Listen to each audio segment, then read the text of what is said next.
সময়টা 1877। অবিভক্ত বাংলায় হঠাৎ করেই ভয়ানক দুর্ভিক্ষ দেখা দেয়।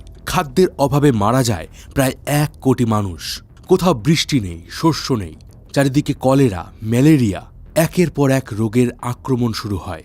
আর শুধুমাত্র বাংলা নয়, ভারত সহ গোটা বিশ্ব জুড়ে মৃত্যুর হাহাকার ছিল। পৃথিবীর মোট জনসংখ্যার প্রায় 4% এই সময়ের মধ্যে মারা যায়। আর এই সব কিছুর পেছনে ছিল একটা অদৃশ্য শক্তি, সুপার এল নিনো। এটা এমন একটা ক্লাইমেট সিস্টেম যেটা পৃথিবীর আবহাওয়াকে পুরোপুরি বদলে দিতে পারে। আর আজ 2026, 150 বছর আগে হওয়া সেই ভয়ানক সুপার এল নিনো আবারও ফিরে আসছে।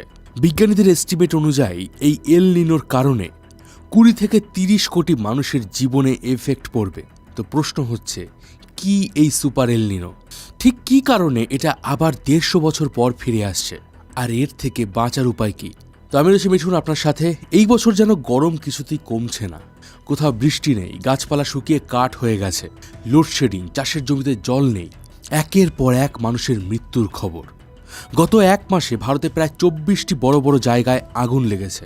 মৃত্যু হয়েছে কয়েকশো মানুষ, কয়েক হাজার কোটি টাকার সম্পত্তি ধ্বংস হয়ে গেছে। কিন্তু একবার ভাবুন তো, এইরকম ভয়ানক পরিস্থিতি আপনি শেষ কোন বছর দেখেছিলেন?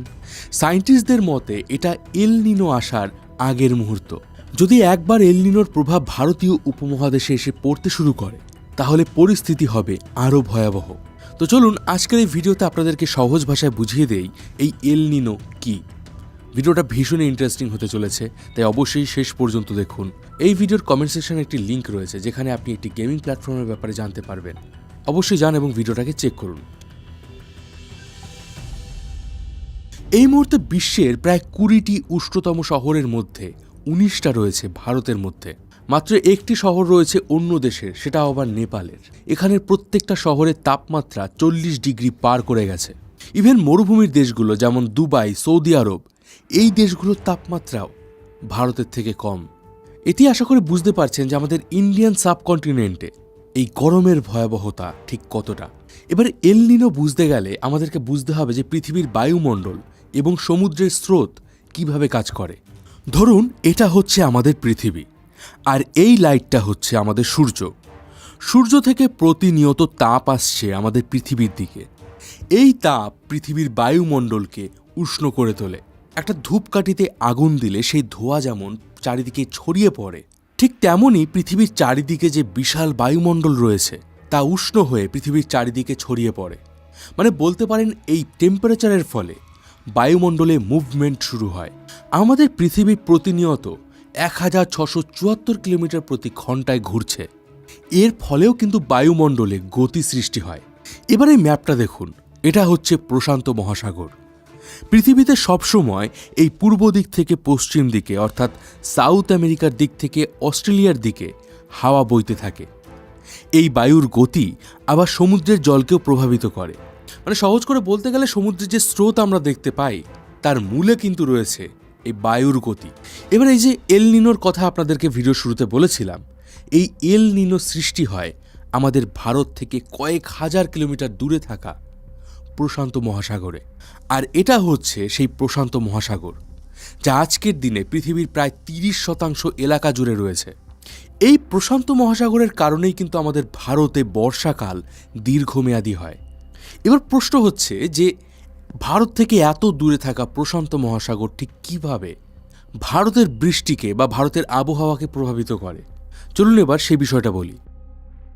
আবহাওয়াবিদরা একটা জিনিস লক্ষ্য করেছেন, এই যে ম্যাপের অংশটা দেখতে পাচ্ছেন, মানে প্রশান্ত মহাসাগরের মাঝামাঝি এলাকাটা, এখানে মূলত সূর্যের তাপে সমুদ্রের জল গরম হয়।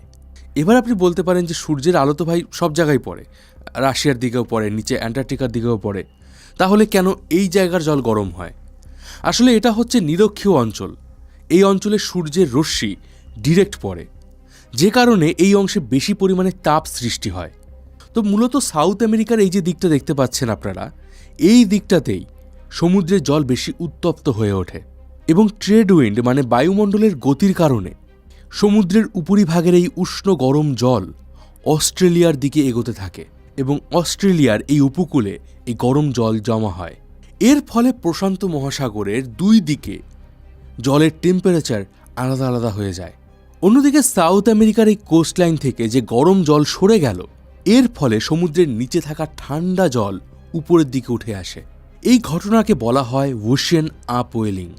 এবার আমি যে বললাম যে প্রশান্ত মহাসাগরের দুই দিকে তাপমাত্রার হিউজ পার্থক্য হয়, এই পার্থক্য কতটা? এই যে দুটো জায়গা আপনি দেখতে পাচ্ছেন, এটা পশ্চিম দিক। এখানের জলের তাপমাত্রা পূর্ব দিকের তুলনায় 10 ডিগ্রি বেশি থাকে।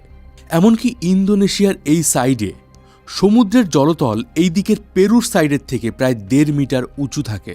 প্রশান্ত মহাসাগরের এই বিশাল জলরাশি এই অংশে বাষ্পীভূত হয়, মানে বাতাসে প্রেসিপিটেশনের মাত্রা বেড়ে যায়। এই জলীয় বাষ্প প্রকৃতির সাধারণ নিয়মে ঘনীভূত হয়ে বৃষ্টির আকারে নেমে আসে। আবার এই জলীয় বাষ্পের একটা বড় অংশ ভারতীয় উপমহাদেশের দিকে এগিয়ে আসে, যার কারণে মৌসুমি বায়ু শক্তিশালী হয়। ভারতের বর্ষাকাল দীর্ঘমেয়াদী হয়, নদী নালা ভরে ওঠে, গাছপালা যেন নতুন জীবন ফিরে পায়, চাষাবাদ ভালো হয়। আর এই কারণেই আপনি যখনই স্যাটেলাইট ম্যাপের দিকে তাকাবেন, আপনি দেখতে পাবেন এই অংশটায় সবুজের পরিমাণ অনেক বেশি। এখানে মায়ানমার, মালয়েশিয়া, বাংলাদেশ, ভারতের উত্তর পূর্বাঞ্চল, এই প্রত্যেকটা এলাকা চাষাবাদের জন্য ভীষণই উর্বর। অন্যদিকে ওই যে সাউথ আমেরিকার কোস্ট থেকে গরম জল সরে গেল এবং সমুদ্রের নিচ থেকে ঠান্ডা জল উপরে উঠে এলো, এর ফলে সমুদ্রের নিচে থাকা যে সমস্ত মাইক্রো নিউট্রিয়েন্ট সেগুলো জলের সাথে সারফেসে চলে আসে। এর ফলে এখানে মাছের পরিমাণ বৃদ্ধি পায়। এই আবহাওয়ার কারণেই এই অঞ্চলে প্রত্যেক বছর বিলিয়ন বিলিয়ন ডলারের মাছ চাষ করা হয়। প্রশান্ত মহাসাগরের পূর্ব থেকে পশ্চিম দিকে এই যে বায়ুর চলাচল, গরম জল অস্ট্রেলিয়ার দিকে আসা, সেখানে বৃষ্টি হওয়া, আবার অন্যদিকে সমুদ্রের ঠান্ডা জল উপরের দিকে উঠে আসা, এই পুরো প্রক্রিয়াটিকে বিজ্ঞানীরা বলেন ওয়াকার সার্কুলেশন। আর এই যে পুরো সিনারিওটা আমি আপনাদেরকে বললাম, এটা হচ্ছে সাধারণ নিয়ম। সমুদ্র জলের গড় তাপমাত্রা যখন সাধারণ থাকে তখন এই প্রসেসই চলতে থাকে, এতে প্রকৃতির উপর কোনো রকম কোনো এফেক্ট পড়ে না। কিন্তু যখন এল নিনো আসে তখন এই পুরো প্রক্রিয়াটি বদলে যায়। প্রত্যেক 2 থেকে 7 বছর অন্তর এই ব্যালেন্স নষ্ট হয়ে যায়। যে ট্রেড উইন্ডের ফলে সমুদ্রের জল পূর্ব দিক থেকে পশ্চিম দিকে আসে, সেই হাওয়া দুর্বল হয়ে যায়। আর এই হাওয়া দুর্বল হওয়ার পেছনে থাকে কখনো বায়ুমণ্ডলের চাপ, তো কখনো উষ্ণতা। পূর্ব দিকে থাকা গরম জল আর পশ্চিম দিকে যায় না। যে গরম জল এতদিন অস্ট্রেলিয়ার দিকে জমা হচ্ছিল, সেই গরম জল প্রশান্ত মহাসাগরের মাঝখানেই ছড়িয়ে পড়ে। এমনকি অনেক সময় উল্টো দিকে, মানে সাউথ আমেরিকার দিকেই এই গরম জল ফিরে আসে। ফলে সাউথ আমেরিকার দিকে যে আপওয়েলিং হতো, মানে সমুদ্রের ঠান্ডা জল উপরে উঠে আসতো, সেটাও বন্ধ হয়ে যায়। এর ফলে এই অঞ্চলে যে মাছ ধরার ব্যবসা, তাতে ব্যাপক ক্ষয়ক্ষতি হয়। আগে যেখানে ইন্দোনেশিয়া, অস্ট্রেলিয়া বা ইন্ডিয়ার সাইডে বৃষ্টি হতো, সেই বৃষ্টি হয় প্রশান্ত মহাসাগরের মাঝামাঝি জায়গায় অথবা সাউথ আমেরিকার কোনো কোস্ট এরিয়াতে। ফলে অস্ট্রেলিয়া, ইন্দোনেশিয়া বা ভারতীয় উপমহাদেশে খরা দেখা দেয়। অন্যদিকে পেরু বা ইকুয়েডরে বন্যা দেখা দেয়। আর এটাই হচ্ছে এল নিনো। এল নিনো একটা ল্যাটিন শব্দ, যার অর্থ লিটল বয়। আবার সব এল নিনো কিন্তু সমান হয় না। কিছু কিছু এল নিনো আরও বেশি শক্তিশালী হয়, আর সেই এল নিনোগুলোকেই বলা হয় সুপার এল নিনো। বিজ্ঞানীরা এল নিনোর শক্তি পরীক্ষা করেন এটা দেখে যে প্রশান্ত মহাসাগরীয় এলাকায় সমুদ্রের গড় তাপমাত্রা কতটা বেশি রয়েছে। যখনই সমুদ্রের গড় তাপমাত্রা 2 ডিগ্রি সেলসিয়াসের উপরে উঠে যায়, তখনই বিজ্ঞানীরা আশঙ্কা করেন যে একটা সুপার এল নিনো আসতে চলেছে। এই সুপার এল নিনোর ফলে যে শুধুমাত্র পৃথিবীর তাপমাত্রা বেড়ে যায় তা কিন্তু নয়, ট্রেড উইন্ড পুরোপুরিভাবে কোল্যাপস করে যায়, আপওয়েলিং বন্ধ হয়ে যায়, বৃষ্টির প্যাটার্ন পুরোপুরি চেঞ্জ হয়ে যায়, জঙ্গলের গাছগুলো শুকিয়ে কাঠ হয়ে যায়, দাবানল সৃষ্টি হয়, খরা বেড়ে যায়, জলস্তর শুকিয়ে যায়, ইভেন পানীয় জলেরও অভাব দেখা দেয়। মানে ভেবে দেখুন, সমুদ্রের তাপমাত্রা মাত্র 1 থেকে 2 ডিগ্রি বেড়ে গেলেই তার প্রভাব কোটি কোটি মানুষের উপর পড়ে। কিন্তু তারপরেও আমরা এই প্রকৃতির উপরে ঠিক কতটা বর্বরতা করছি। এবার এই এল নিনোর ঠিক বিপরীত ভার্সন হচ্ছে লা নিনা, যার অর্থ হচ্ছে লিটল গার্ল। এই লা নিনার ফলে ট্রেড উইন্ড আরও পাওয়ারফুল হয়, আরও বেশি পরিমাণে গরম জল এই পশ্চিম দিকে জমা হয়। এর ফলে এই অঞ্চলগুলোতে ঠান্ডার পরিমাণ বৃদ্ধি পায়, বৃষ্টিপাতের পরিমাণ বাড়ে, এমনকি অনেক জায়গায় বন্যাও দেখা দেয়। 2015 সালে সর্বশেষ সুপার এল নিনো আমাদের পৃথিবীতে অ্যাটাক করেছিল। 2015 থেকে 16 সালে সারা পৃথিবী জুড়ে হিট ওয়েভের পরিমাণ বেড়ে গিয়েছিল। সাউথ আমেরিকায় অস্বাভাবিক রকমের বৃষ্টিপাত হয়েছিল, যার ফলে বন্যা, ধস, ইনফ্রাস্ট্রাকচারে ক্ষতি, অনেক কিছুই হয়েছিল। অন্যদিকে সাউদার্ন আফ্রিকায় ভয়ঙ্কর খরা দেখা দেয়, ফসল নষ্ট হয়ে যায়, কোটি কোটি মানুষ খাদ্য সংকটে ভোগেন। এই বছর ভারতে বহু জায়গায় বৃষ্টিপাতের পরিমাণ অস্বাভাবিক রকম কম ছিল। এর প্রভাব সরাসরি ভারতের চাষাবাদের উপর পড়ে। সর্বশেষ সেন্সাস অনুযায়ী আজকের দিনেও ভারতের প্রায় 60 থেকে 65% মানুষ এই অ্যাগ্রিকালচারের সাথে যুক্ত। এছাড়া ভারতের বিভিন্ন যে ওয়াটার রিজার্ভিয়ারগুলো রয়েছে সেখানে জলের পরিমাণ কমে যায়। অ্যামাজন এবং ইন্দোনেশিয়ায় আগুন এবং খরা দেখা দেয়, এয়ার পলিউশন বেড়ে যায়, মৎস্য শিল্প ভেঙে পড়ে। এই সমস্যাগুলোতে সরাসরি মানুষের মৃত্যু না হলেও এর প্রভাবে বহু মানুষ ক্ষতিগ্রস্ত হন। অনেক জায়গায় খাদ্যশস্যের দাম বেড়ে যায়, জনজীবন ব্যাহত হয়। এবার প্রশ্ন হচ্ছে, এই সুপার এল নিনো থেকে তাহলে কি বাঁচার কোনো উপায় নেই? দেখুন, এটা এমন একটা প্রাকৃতিক ঘটনা যেটাকে মানুষ থামাতে পারবে না, কিন্তু এর মানে এই নয় যে আমরা একেবারেই অসহায়। প্রকৃতি কিন্তু আমাদেরকে আগে থেকেই এই এল নিনোর ওয়ার্নিং দেয়, যে কারণে আজকের দিনে আমরা চাইলে এর জন্য প্রস্তুতি নিতে পারবো। যেমন ধরুন, বৃষ্টিপাত কম হবে এটা যদি আমরা আগে থেকেই জানি, তাহলে চাষের ধরন বদলানো যায়। কম জলে হয় এমন ফসল যদি চাষ করা যায়, তাহলে ক্ষতি অনেকটাই কমানো সম্ভব। সুপার এল নিনো হলে সবথেকে বড় যে সমস্যাটা হয় সেটা হচ্ছে জলের সংকট। 2015 সালে পর্তুরিকোতে জলের এতটাই সংকট দেখা দিয়েছিল যে রীতিমতো সরকারকে রেশনের মাধ্যমে জল দিতে হচ্ছিল। তো এই কারণে সুপার এল নিনো আসছে এটা জানতে পারলেই রেইন ওয়াটার হারভেস্টিং এবং মাটির নিচে থাকা জলের স্তর যাতে এক্সপ্লয়েট না হয় সেদিকে নজর দেওয়া উচিত। তবে এল নিনোর ইনস্ট্যান্ট সলিউশন না থাকলেও এর কিন্তু বেশ কিছু দীর্ঘমেয়াদী সলিউশন রয়েছে, যেমন অতিরিক্ত পরিমাণে গাছ লাগানো, কার্বন এমিশন কমানো। এগুলো করলে আমাদের পৃথিবীর যে গড় তাপমাত্রা, সমুদ্র জলের যে গড় তাপমাত্রা, সেটা নিয়ন্ত্রণে থাকবে। এর ফলে এল নিনো বা লা নিনার মতো ঘটনা কম ঘটবে। এবার প্রশ্ন হচ্ছে, এল নিনো ঠিক কোন সময় আমাদের ভারতের উপর আসতে পারে? বিজ্ঞানীরা একটা জিনিস দেখেছেন যে এল নিনো কিন্তু একদিনে সৃষ্টি হয় না। সাধারণত বছরের মাঝামাঝি সময় মানে মে থেকে জুলাই মাসের মধ্যে প্রশান্ত মহাসাগরের জল গরম হতে শুরু করে। এই সময় থেকে ধীরে ধীরে হাওয়া দুর্বল হতে থাকে, গরম জল চারিদিকে ছড়িয়ে পড়তে শুরু করে।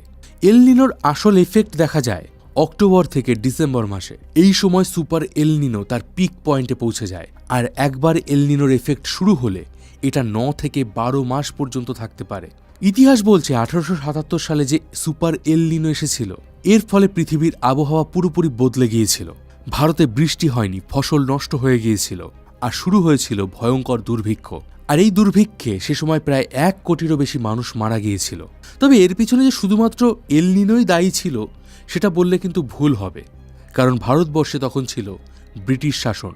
আমাদের ভারতে খাদ্যশস্য থাকলেও ব্রিটিশরা সে সময় সেই খাদ্যশস্য ব্রিটেনে বা ইউরোপে চালান করে দিত, যে কারণে ভারতীয় সাবকন্টিনেন্টে একটা ম্যানমেড ডিজাস্টার তৈরি হয়েছিল।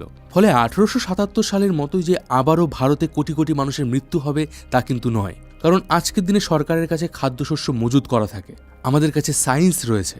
ইভেন আজকের দিনে ক্লাউড সিডিংও করা হয়, যার মাধ্যমে কৃত্রিম বৃষ্টিপাত ঘটানো যায়। তাই এখনই সুপার এল নিনো নিয়ে এতটা ঘাবড়ানোর দরকার নেই, কিন্তু অবশ্যই এর জন্য আমাদের প্রত্যেকের প্রিকশন নেওয়া উচিত। জলের অপচয় কম করুন, খাদ্যশস্যের অপচয় বন্ধ করুন, তাহলেই আমরা এই সুপার এল নিনোর সাথে মোকাবিলা করতে পারবো। তো কেমন লাগলো আজকের এই টপিক? কমেন্ট সেকশনে অবশ্যই জানান। কমেন্ট সেকশনে আপনাদের জন্য রয়েছে একটি সারপ্রাইজ, অবশ্যই গিয়ে এই লিঙ্কটি চেক করুন। আজকের দিনে বিশ্বের একটা অবিশ্বাস্য ইঞ্জিনিয়ারিং হচ্ছে পানামা ক্যানেল। যে পানামা ক্যানেলে কোনো বৈদ্যুতিক পাম্প ছাড়াই জাহাজ কয়েকশো ফুট উঁচু পাহাড়ে উঠতে পারে। এই পানামা ক্যানেল আজকের দিনে কেন এত গুরুত্বপূর্ণ, এর পিছনে ঠিক কী ইঞ্জিনিয়ারিং কাজ করছে, এই বিষয়ে ডিটেলসে জানার জন্য এই ভিডিওটা দেখুন। দেখা হবে পরের ভিডিওতে। ততদিন ভালো থাকবেন, সুস্থ থাকবেন। আর আমি ছিলাম মিঠুন আপনার সাথে।